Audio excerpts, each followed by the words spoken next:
आजकल बहुत सारे वास्तु अभ्यासक ब्रह्मनाभि शंकु का इस्तेमाल करते हैं। वास्तु के जो भी दोष है उन दोषों का निवारण करने के लिए, वास्तु की शक्ति बढ़ाने के लिए ब्रह्मनाभि शंकु का इस्तेमाल किया जाता है। लेकिन ये जो ब्रह्मनाभि शंकु का इस्तेमाल किया जाता है, क्या ये सही या गलत है?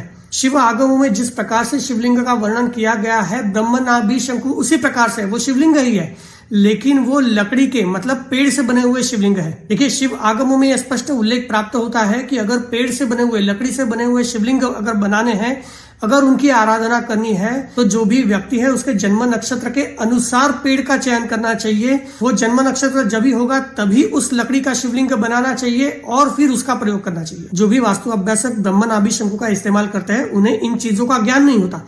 एक महाराष्ट्र के बहुत बड़े वास्तु अभ्यासक थे, उनसे जब हमारी वार्ता हो रही थी, उन्होंने हमें ब्रह्मनाभि शंकु दिखाया, तब हमने उनको ये सारी चीजें बतलाई। तब ये सारी चीजें उन्हें पता नहीं थी। उन्हें ये तक पता नहीं था कि अलग अलग व्यक्तियों के जन्म नक्षत्र के अनुसार अलग अलग लकड़ी ली जाती है या उनका प्रयोग किया जाता है। उनका कहना बस यही था, हमारे पास ब्रह्मनाभि शंकु आते हैं और हम वास्तु में उसकी पूजा करते हैं, इससे वास्तु दोष निवारण होता है और वास्तु में शक्ति प्राप्त होती है। लेकिन अगर वो सही तरीके से ना किया जाए तो किस प्रकार से वास्तु दोष निवारण होगा? उदाहरण के तौर पर कोई एक XYZ व्यक्ति है, उसकी कोई जगह है जहां पर वो अपना घर बनाना चाहता है या फिर फैक्ट्री बनाना चाहता है। उस व्यक्ति के जन्म नक्षत्र के अनुसार पेड़ का चयन करना चाहिए।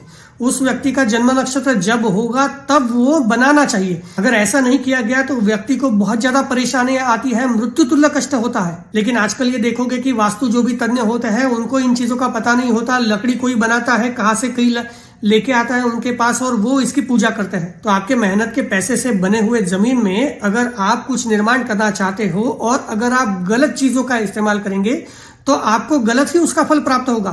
वास्तु दोष निवारण के लिए या फिर वास्तु की शक्ति बढ़ाने के लिए और भी कई सारे तरीके होते हैं, उसका उपयोग कीजिए। लेकिन अगर ब्रह्मनाभि शंकु का इस्तेमाल करना है तो इस चीज का ख्याल रखें कि वो ब्रह्मनाभि शंकु आपका जो भी नक्षत्र है उसी नक्षत्र के पेड़ के अनुसार होना चाहिए और वो तभी बनाना चाहिए जब वो जन्म नक्षत्र हो। जब ये सारी चीजें हमने उन वास्तु अभ्यासक को बताई तो उन्होंने इसको नकार दिया। उन्होंने कहा कि नहीं, हमारे पास आते हैं क्लाइंट तो हम जैसे है वैसे ही दे देते हैं। तो देखिए, बिना जाने बिना ज्ञान लिए ब्रह्मनाभि शंकु का इस्तेमाल बिल्कुल ही ना करें। लेकिन अगर आपने सही तरीके से लकड़ी का चयन किया है, सही समय पर उसे बनाया हुआ है, तो वो अवश्य ही आपको वास्तु में लाभ देगा, अवश्य ही वास्तु दोष निवारण कर देगा, अवश्य ही आपके जीवन में समृद्धि आ जाएगी।